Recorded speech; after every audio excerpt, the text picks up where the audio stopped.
Welcome back, Iron Man fans. Today I have another Iron Man 2 figure review featuring the comic series Iron Man. Doing a little bit of research, I found out this was the Iron Man from the late 80s and early 90s. Because there's a bunch of different Iron Man suits, I really wanted to make sure I got the right one, because there's similar ones to this, but with this design. That's what I found out. And because it's a comic series, it comes with this snap-on repulsor blaster little accessory, and the new figures come with this save $5 when you purchase $25 of the new Iron Man figure. This figure is number 30 in the set. Let's take a look at the back. Alright, so here's the back of the packaging, and you can see Iron Man there. It's a pretty cool figure.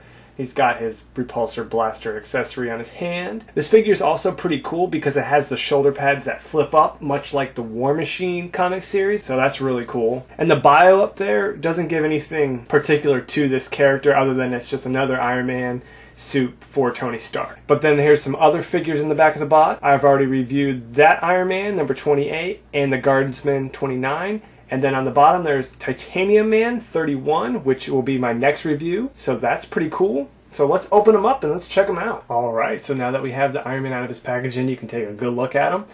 This is really one of my favorite Iron Mans so far from the comic series. I really like the armor, and it's almost like a yellowish orange. It's pretty cool. The articulation on him is actually a little bit worse than I thought it was going to be. He still has the ab articulation, much like the Guardsman, which was kind of, it works, but it was tight, you know. It was there was no back and forth. It was just side to side, and it could rotate, but no, you know, like bending over kind of articulation, which a lot of the other figures do have. And the shoulder pads, which they look cool, the left one kept on popping off. You know, sitting there, you put it on there, it works fine, but if you're moving it around, it's gonna probably pop off, or at least mine does. But other than that, the paint apps on this look really great. I really like the accessory. The stand works really good. Anyways, it's a really cool figure. Let's take a closer look at him, where I'll spin him around and I'll show you the articulation on the figure. Let's take a closer look at the Iron Man. I'll spin him around for you.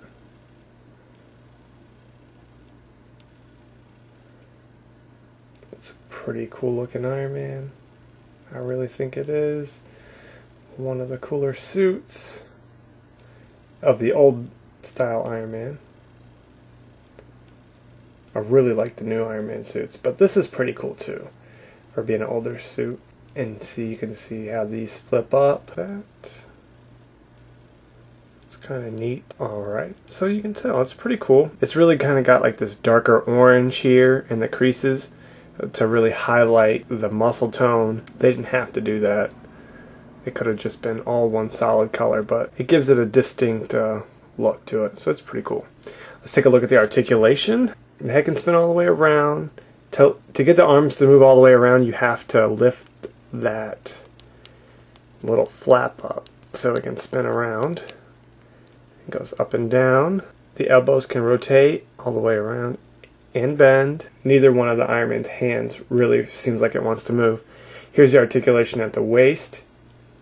It can move all the way around, but see, there's no, well, I guess there is a little bit more back and forth, but it just doesn't go forward. It goes back. It's kind of, I don't know, it's kind of interesting. It's got the universal joints in the hips. Basically, it can go in all directions, but you have to play around with them. This can spin and go out, and you can get it in a different position to go back and forth. It's got double jointed knees, and there's no shin articulation, just go straight down to the foot where it can spin all the way around and go up and down a little bit. So the articulation on this figure is pretty good, and it's a pretty cool sculpt, and the paint apps are really nice. So thanks for watching my review on the Iron Man, set back in the late 80s and early 90s. Have a good day, guys.